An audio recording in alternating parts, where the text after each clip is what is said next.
नित्यानन्देश्वरसमारम्भां नित्यानन्देश्वरिमध्यमाम् अस्मदाचार्यपर्यन्तां वन्दे गुरुपरम्पराम्.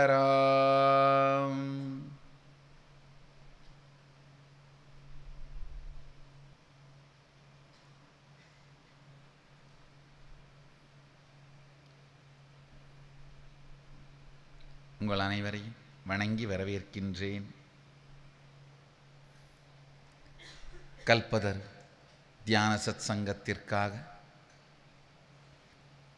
நித்யானந்த வலைதள தொலைக்காட்சி, ஷாலினி தொலைக்காட்சி, முகநூல் நேரடி ஒளிபரப்பு, சமூக வலைதளமான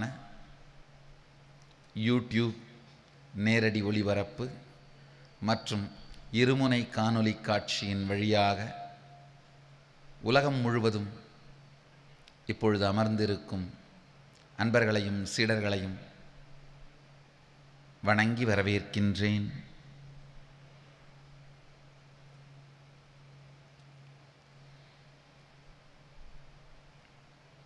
ஆழ்ந்து இந்த சில சத்தியங்களை புரிந்து கொள்ளுங்கள். பக்தி வெறும்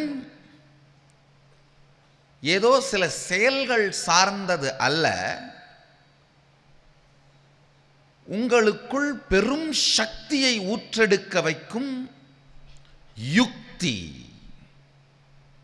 ஆழ்ந்து கேளுங்கள். பக்தி ஏதோ வெறும் சில செயல்களை சார்ந்தது அல்ல, உங்களுக்குள் மிகப்பெரிய சக்தியை ஊற்றெடுக்க வைக்கும் யுக்தி. பரம்பொருளை, பரதத்துவத்தை எங்கோ வேறொரு லோகத்தில் இருப்பதாக வைத்து அதனிடம் மன்றாடுவதும் பிச்சை எடுப்பதும் மண்டியிடுவதும் அல்ல. அந்த பரம்பொருள் சதாசிவம் உங்களுடைய உயிரின் உயிராக உங்கள் கண்ணுக்குள் இருந்து காணுவது எதுவோ, காதிற்குள் இருந்து கேட்பது எதுவோ,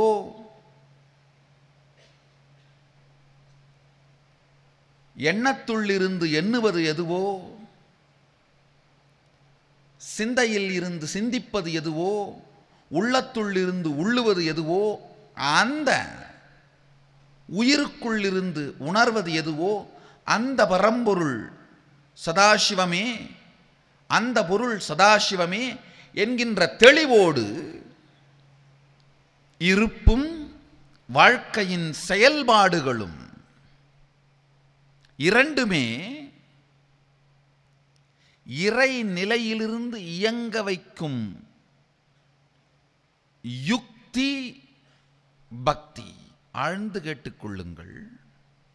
உங்களுடைய இருப்பு, செயல்படும் தன்மை இரண்டுமே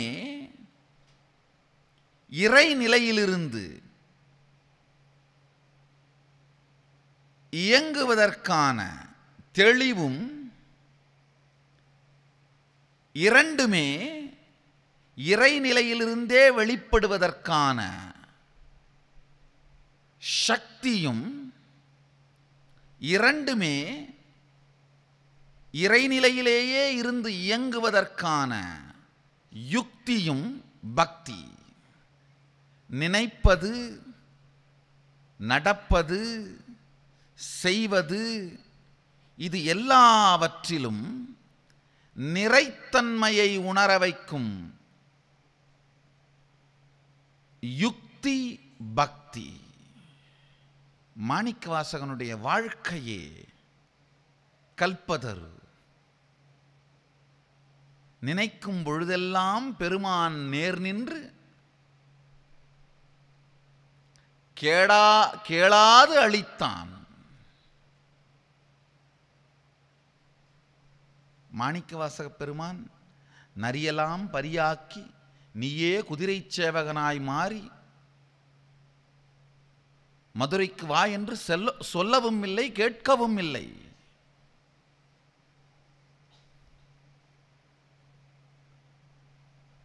தன்னை அறியாத பெரும் பரவசத்தால் அரசனின் விதி, சமூகத்தின் நேர்மை, இதையெல்லாம் பற்றி கவலைப்படாமல் அரசன் கொடுத்த பணத்தை குதிரை வாங்காமல் கோவிலை கட்டி விடுகின்றார். ராமகிருஷ்ணர் ரொம்ப அழகா சொல்வாரு, ஒரு அளவுக்கு மேலே கங்கையில் வெள்ளம் போனால் இருக்கிற பாறை, குழி, மேடு, பள்ளம் இதெல்லாம் தெரியாது. ஒரு அளவுக்கு மேலே பக்தி பெருக்கெடுத்து ஓடினால் சமூகத்தின் விதிகள், நாட்டின் விதிகள் போன்றவைகள் தெரியாமல் வாழ்க்கை நிகழத் துவங்கி விடுகிறது. அப்படித்தான் மாணிக்கவாசகர் வாழ்க்கையில் நடந்துருச்சு. உண்மையில் இந்த அரசன் தண்டனை கொடுத்தால் அவனுடைய நீதிப்படி, அரச தர்மத்தின்படி அது சரி. ஆனால் பிரபஞ்சத்தின் தர்மத்தின்படி அது தவறு.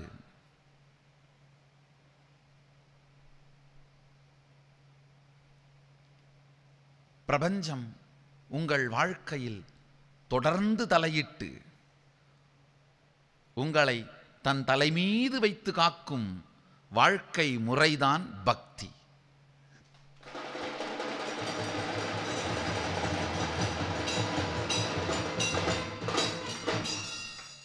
மாணிக்கவாசகர் வாழ்க்கையே ஒரு நீண்ட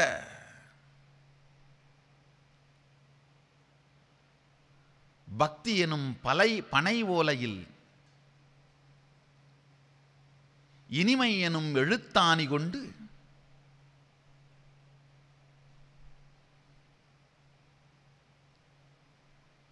பெருமான் பேரருள்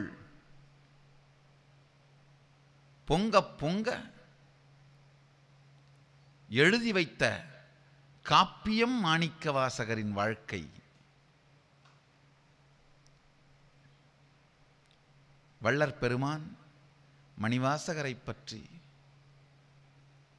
திருவாய் மலர்ந்தருளிய இனிமையான 4 வரிகள், வான் கலந்த மாணிக்க வாசகனின் வாசகத்தை நான் கலந்து பாடுங்கால் நற்கருப்பஞ்சாற்றினிலே தேன் கலந்து பால் கலந்து செழுங்கனி தீஞ்சுவை கலந்து என் ஊன் கலந்து உயிர் கலந்து ஒட்டாமல் இனிப்பதுவே. வான் கலந்த மாணிக்க வாசக என்கிற வார்த்தைக்கு பொருள் சொல்லிக் கொண்டிருந்தேன். ஆழ்ந்து கேளுங்கள். எந்த விதமான சாதனை முறையை நீங்கள் வாழ்வில் ஏற்கிறீர்களோ அந்த விதத்திலே ஜீவன் முக்தி உங்களுக்குள் மலரும். 5 பூதங்கள்,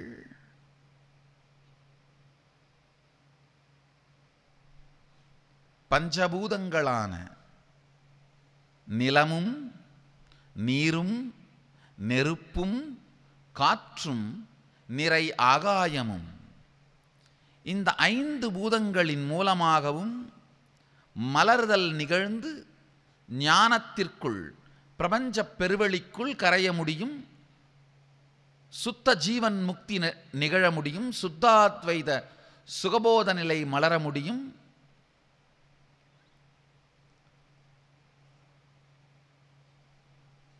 அருட்பேராற்றலான சதாசிவத்தன்மைக்குள் லயிக்க முடியும்.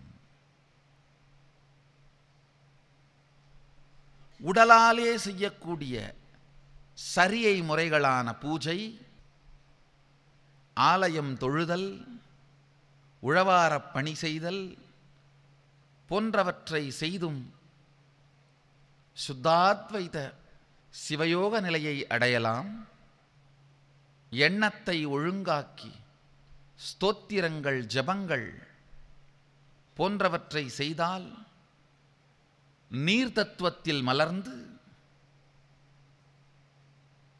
இரத்தம் கூட சிவம் என்கின்ற மந்திரத்தின் வழியாகவே ஓடுகின்ற அளவிற்கு ஜபமும் ஸ்தோத்திரமும் செய்தவர்களுக்கு உள்ளுக்குள் நீர் தத்துவம் மலர்ந்து ஜீவன் முக்தி சாத்தியம். அதனினும் உயர்ந்த உருவத்தை தியானித்தல், நாமத்தை சொல்வது நீர் தத்துவத்தை மலர வைக்கும், உருவத்தை தியானித்தல் அக்னி தத்துவத்தை மலர வைத்து இறைநிலையில் சேர்க்கும். அதனினும் உயர்ந்த உருவத்தை பக்தி உணர்வோடு சேர்த்து பொங்கும் பக்தி பெருவெள்ளத்தால் உருவத்தோடு கலந்திருத்தல் காற்று தத்துவத்தை மலர வைத்து ஜீவன் முக்தியில் சேர்க்கும்.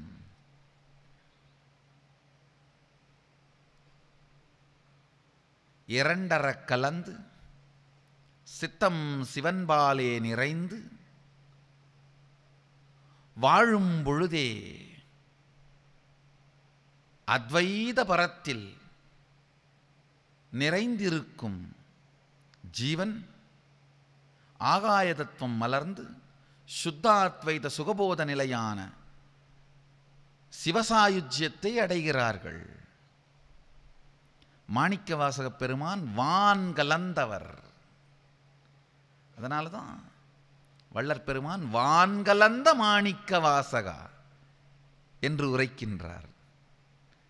நின் வாசகத்தை நான் கலந்து பாடுங்கால். இந்த வார்த்தையை ஆழ்ந்து புரிந்து கொள்ள வேண்டும். ரமண மகர்ஷியுடைய வாழ்க்கையிலே நடந்த ஒரு நிகழ்வு.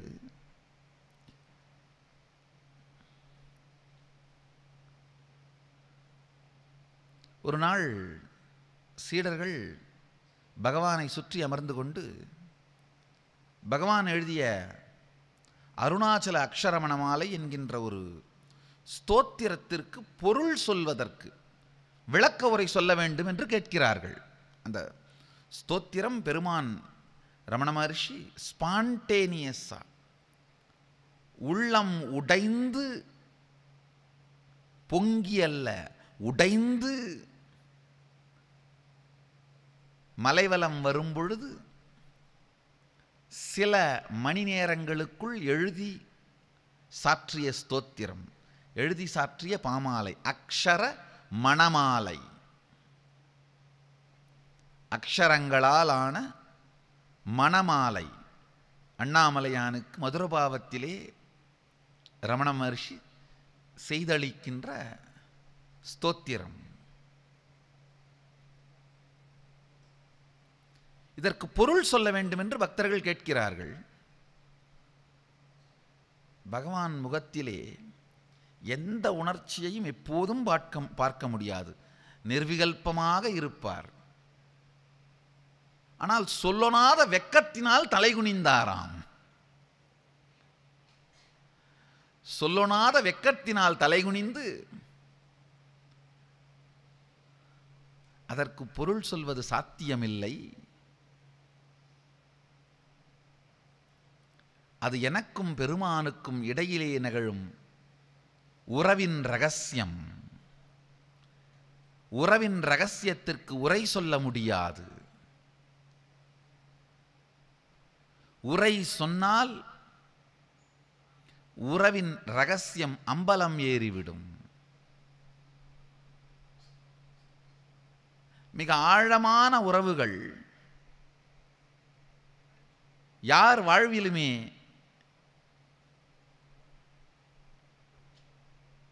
வெளிச்சொல்ல முடியாது. யாரோடும் பகிர்ந்து கொள்ள முடியாததை யாரிடம் பகிர்ந்து கொள்கிறோமோ அதுதான் ஆழமான உறவு. அந்த உறவை வேறு யாரோடும் பகிர்ந்து கொள்ள முடியாது. பெருமான் சொல்றாரு, ரமண மகர்ஷி சொல்றார், உரை சொல்ல முடியாது. பலமுறை பலவிதங்களில் பக்தர்கள் கேட்டும் மறுத்து விடுகின்றார். ஒரு பக்தர் கேட்கிறாரு,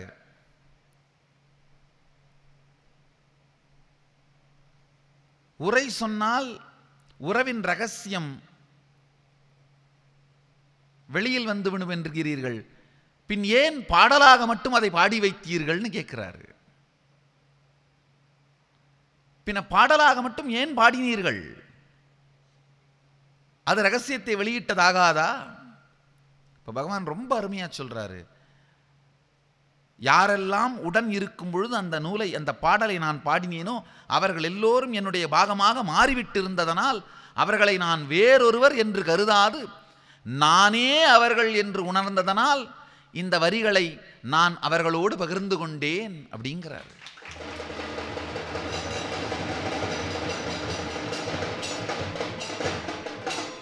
நான் கலந்தவர்க்கு மட்டுமே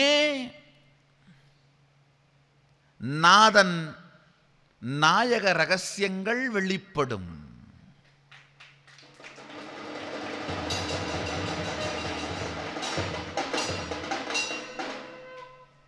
நண்பனாய் இருந்தால் ராஜரகசியமான ராஜவித்யா ராஜகுஹ்யம் எனப்படும் கீதையை கொடுக்க இயலும். கிருஷ்ணன் அர்ஜுனனுக்கு அளித்தான், நண்பன் என்கின்ற காரணத்தால். மிகுந்த ஸ்ரத்தையுடைய சீடன் என்பதற்காக தேவரகசியமான மரணத்தின் ரகசியத்தை யமதர்மராஜன் நசிகேதனுக்கு தந்தான். ஆனால் நட்பினால் வரும் நெருக்கமோ, ஸ்ரத்தையுடைய சீடனாக இருப்பதனால் வரும் இறுக்கமோ கூட போதாத இரண்டே இல்லாத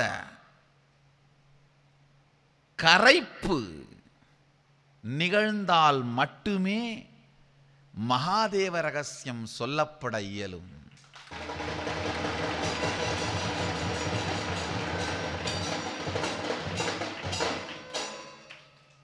நண்பன் இணைப்பு,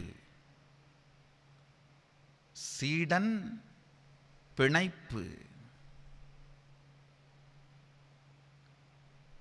இது இரண்டும் கூட போதாது. நண்பனுக்கு ராஜரகசியம் சொல்லலாம், சீடனுக்கு தேவரகசியம் சொல்லலாம். தானன்றி வேறொன்றாக இல்லாமல் தானாய் போனவர்களுக்கு மட்டும்தான், நான் கலந்தபின்தான் மகாதேவ ரகசியம் சொல்லப்பட இயலும்.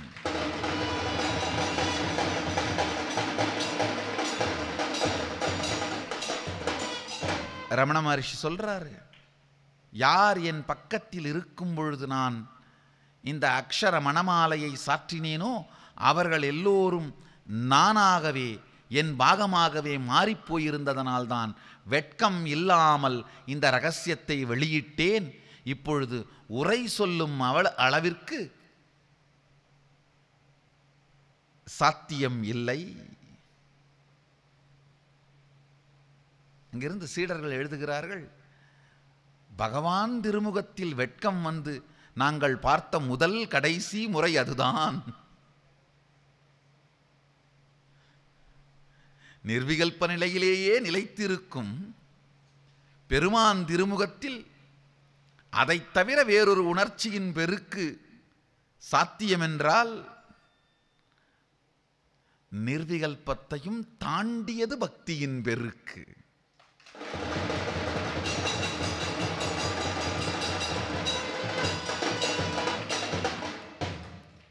அத்வைதம் நிர்விகல்பம், சுத்தாத்வைதம் பக்தி.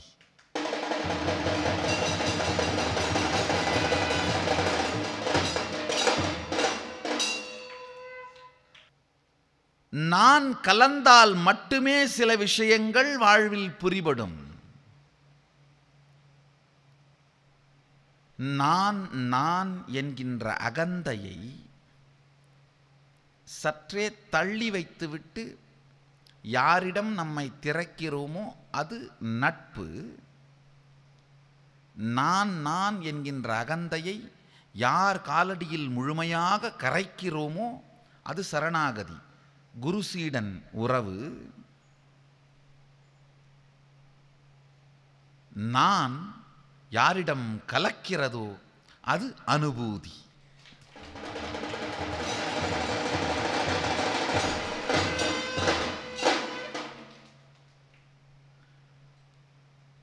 நானை சற்றே தள்ளி வைத்து அர்ஜுனன் உணர்வு திறந்ததால் ராஜரகசியம் சொன்னார் கிருஷ்ணன். நானை நச்சிகேதன் யமனின் காலடியில் போட்டதனால் தேவரகசியம் சொன்னான் யமதர்மன். கட்டோபனிஷதத்தில் நானை முழுமையாய் பெருமானுடன் கரைத்தால்தான் மகாதேவ ரகசியம் நமக்குள் மலர முடியும். வள்ளற் பெருமான் சொல்றாரு, வான் கலந்த மாணிக்க வாசகா நின் வாசகத்தை நான் கலந்து பாடுங்கால். நான் என்கின்ற என் உணர்வு கலந்து நீ எந்த நிலையில் இருந்தாயோ அந்த நிலையிலேயே இருந்து நான் பாடும் பொழுது, நான் ஆழ்ந்து ஆழ்ந்து சில உண்மைகளை புரிந்து கொள்ளுங்கள்.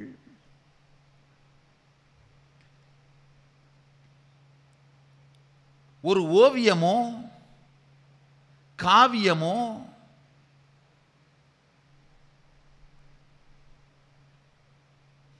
எந்த உணர்விலிருந்து வெளிவருகிறதோ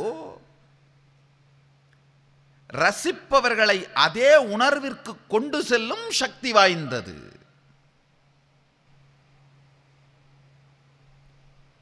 காவியமோ ஓவியமோ ஆவியமோ எதுவானாலும் எங்கிருந்து வருகிறதோ அதே நிலைக்கு நம்மை கொண்டு செல்லும் சக்தி வாய்ந்தது. வார்த்தையை உருக்கி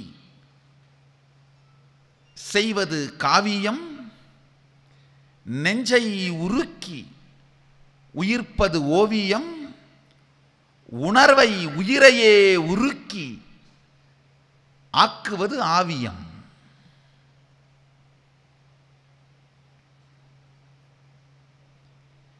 எதிலிருந்து காவியமோ ஓவியமோ ஆவியமோ வருகின்றதோ அதே நிலைக்கு நம்மை கொண்டு செல்லும் சக்தி வாய்ந்தவைகள் அவைகள். அதனாலதான் மிகவும் கீழ்த்தரமான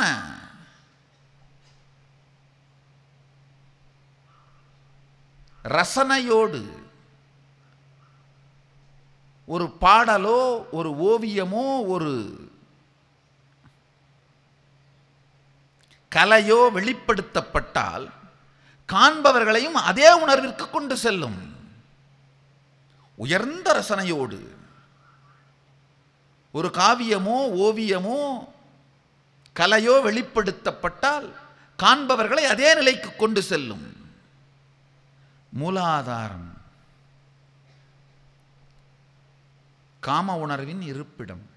அதிலிருந்து ஒரு பாடலோ கவிதையோ வந்தால் அதை நீங்கள் ரசித்தீர்களானால் உங்களையும் அதே உணர்விற்கு கொண்டு செல்லும். சுவாதிஷ்டானம் பய உணர்வின் மூலம். இந்த பய உணர்விலிருந்து ஒரு காவியமோ ஓவியமோ வந்தால் அதை நீங்கள் ஆழ்ந்து ரசித்தீர்களானால் உங்களையும் அதே பயத்திற்குள் கொண்டு செல்லும். அதனால தான் பேய் படம் பார்த்துட்டு வந்து வீட்டில் படுத்தீங்கன்னா போதும். ஒரு திரை அசைஞ்சா கூட என்ன, ஐயோ வந்துருச்சோ, ஒரு காத்தடிச்சா கூட என்ன, ஐயோ வந்துருச்சோ, இல்லை எங்கேயாவது ஒரு மூலையில் பூனை கத்துனா ஐயோயோ, இல்லை அன்னைக்கு பார்த்து தான் கதவு ஜன்னல் திறந்து வச்சிருப்பீங்க, வெளியில் இருக்கிற மல்லிகை பூச்செடியில் பூ பூத்து அந்த வாசம் கொஞ்சம் காற்று வழியாக உள்ள வரும். இது என்னடா மல்லிகைப்பூ வாசம் திடீர்னு ரூமில் வருது.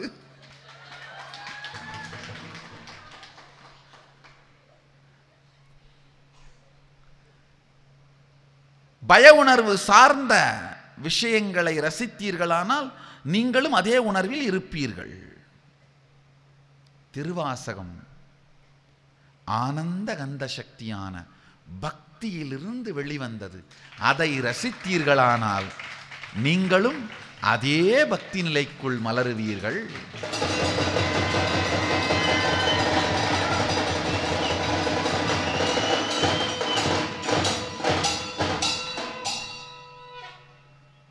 அதைத்தான் பெருமான் சொல்றாரு,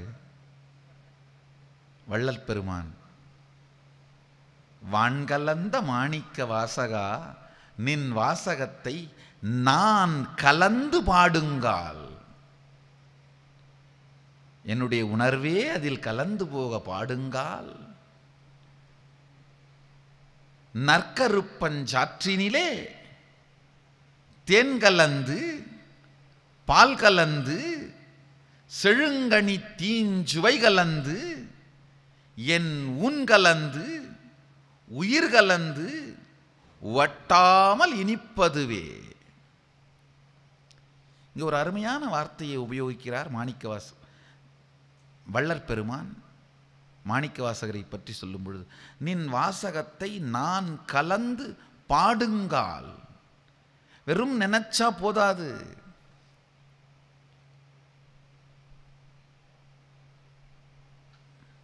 கேட்பவர்களுக்கு எப்படி இருந்தாலும் கவலைப்படாமல் நம் உணர்வை கலந்து பாடத் துவங்கிவிட வேண்டும்.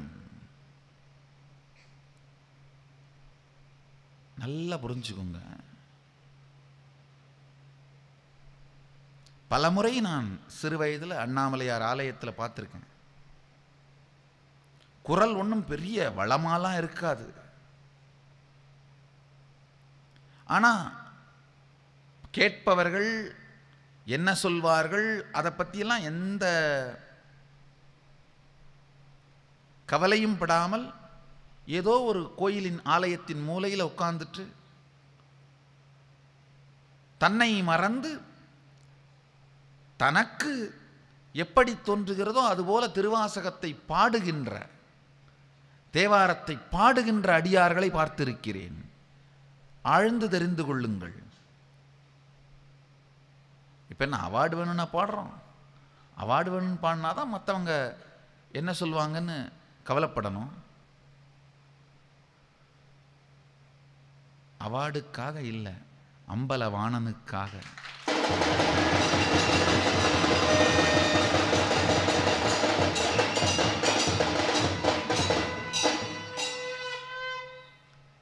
பாடுங்கால்.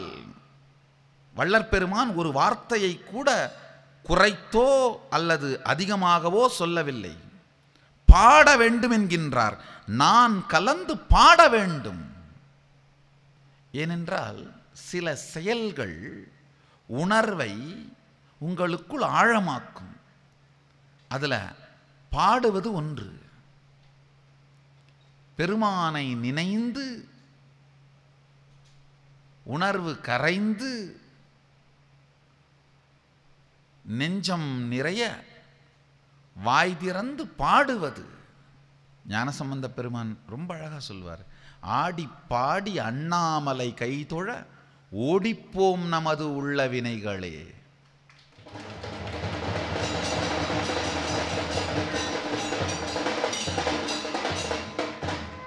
ராமகிருஷ்ணன் ரொம்ப அழகா சொல்வார், ஒரு மரத்து கீழே நின்று கைகளை தட்டினால் பறவைகளெல்லாம் பறந்துவிடும். அதுபோல இறைவனின் நாமம் சொல்லி கைகளை தட்டினால் நெஞ்சத்தில் இருக்கும் வினைகளெல்லாம் பறந்துவிடும்.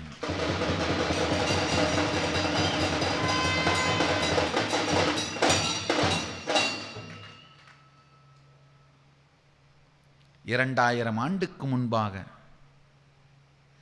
சீர்காழியில் அன்னையின் முலைப்பால் அருந்திய உமையின் பாலகனாகட்டும், 200 ஆண்டுக்கு முன்பாக காளியோடு விளையாடிய காளியின் மைந்தனாகட்டும், சத்தியம் ஒன்றே, வார்த்தைகள்தான் வேறு வேறு.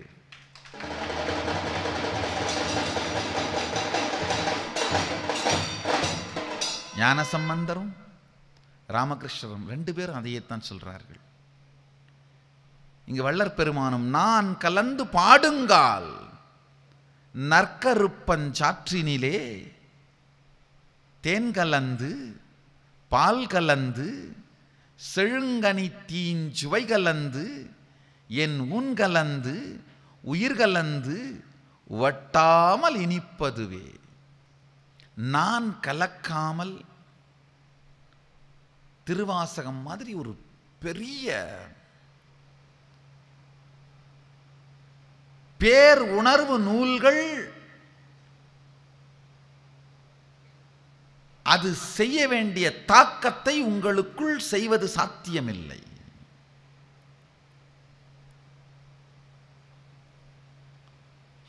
நன்றாக புரிந்து கொள்ளுங்கள்.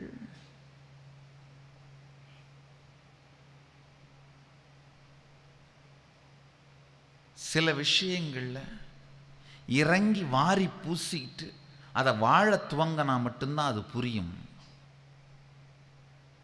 தானே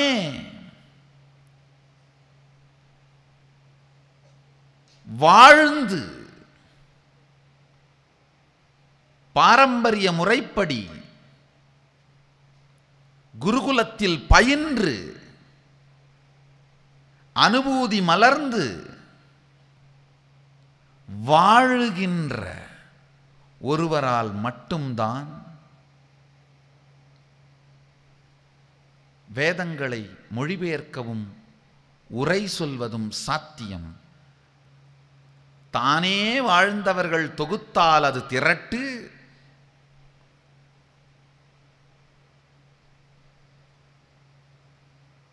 அறியாத்தனத்தால்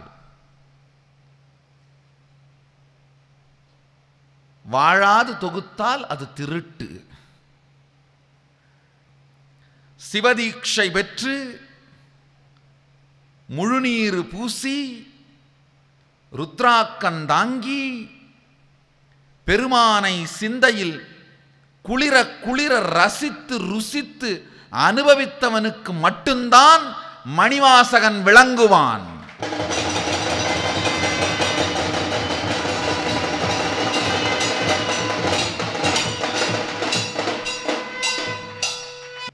வாழாது புரியாத ஆவியம் திருவாசகம்.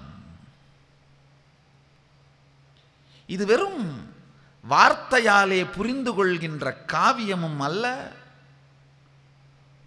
சற்றே உணர்ச்சி பெருக்கினால் புரிந்து கொள்ளக்கூடிய ஓவியமும் அல்ல. ஆன்மாவே கரைந்தால் மட்டும்தான் புரிந்து கொள்ளக்கூடிய காவியம். வாத பிரதிவாத பொருள் அல்ல திருவாசகம். வாழ்ந்து வாழ்ந்து மொழியை சார்ந்தது. இலக்கணம் இலக்கியங்கள்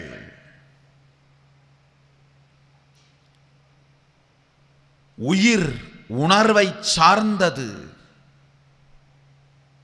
தெய்வீக இலக்கியங்கள். திருவாசகம் ஒன்றும் இலக்கணமோ இலக்கியமோ அல்ல. இது ஆவியம். ஆன்மா உருக, உயிர் உருக, உணர் உருக சுத்தாத்வைத சுகபோத நிலையை மாணிக்கவாசகன் கரைய அம்பலவாணனே ஆணி கொண்டு எழுதி வைத்த ஆவியம்.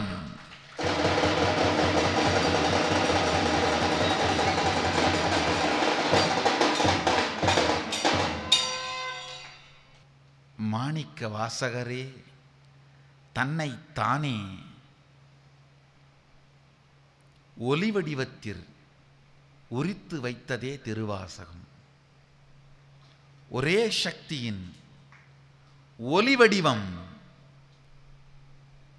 திருவாசகம், ஒளி வடிவம் மணிவாசகன்.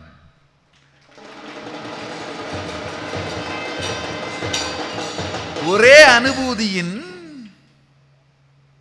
ஒளி வடிவம் மணிவாசகன், ஒலி வடிவம் திருவாசகம்.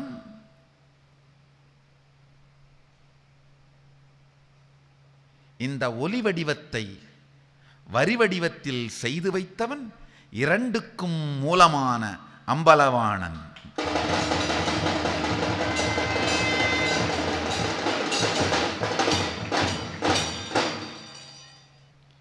ஒளி ஒலியாய் உருகுவதால் அதை வரியாய் செய்ய வேறு யாராலும் முடியாதென்று தானே வரிந்து கட்டி கொண்டு வந்து அதை வரியாய் செய்து வைத்தான். வரிப்புலி உடை உடுத்திய அம்பலவாணன்.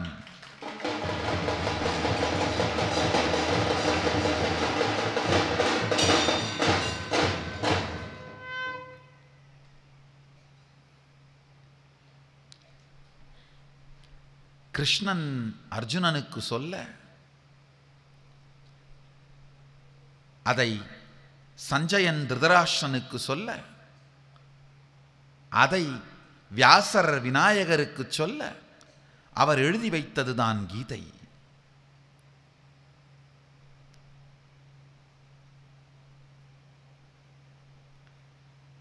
பல இடங்களிலும்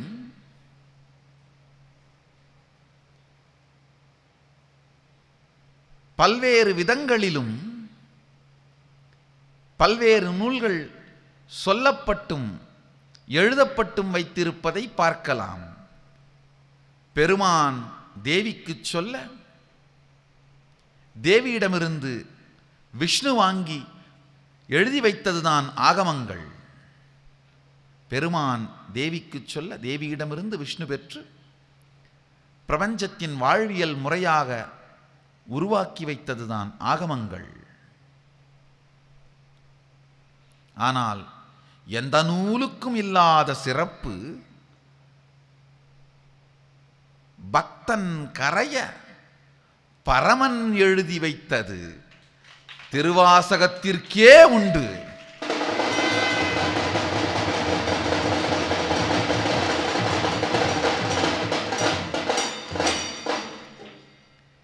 எழுதும் நிலையில் கரையும் பக்தன் இல்லை, கரையும் பக்தனே எழுதும் நிலையில் இல்லாத பொழுது கேட்பவன் எவனால் அதை முழுமையாய் எழுதி வைக்க முடியும்? வேறு எவனாலும் அதை எழுத முடியாதென்பதால் எதனில் அவன் கரைகிறானோ அதுவே அமர்ந்து ஒலியாய் கரைய ஒலியை வரியாய் வரித்து வைத்தான் அம்பலவாணன்.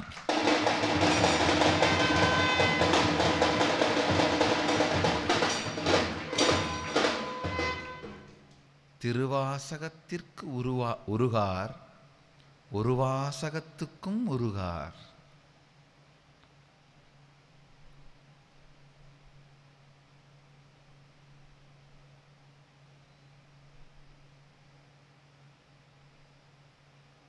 பக்தன் கரைய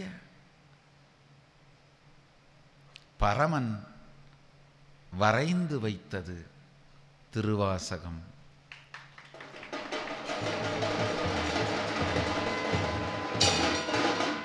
பக்தன் கரைந்து வைத்தான், பரமன் வரைந்து வைத்தான்.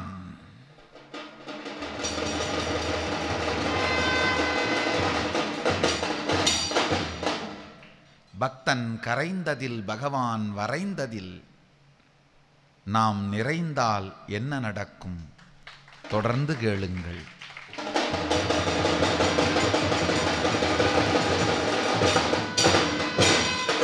நீங்கள் எல்லோரும் நித்யானந்த நிலை மலர்ந்து நித்யானந்த நிலையிருந்து நித்யானந்தமாகிட ஆசீர்வதித்து முடிக்கின்றேன். நன்றி. ஆனந்தமாக இருங்கள்.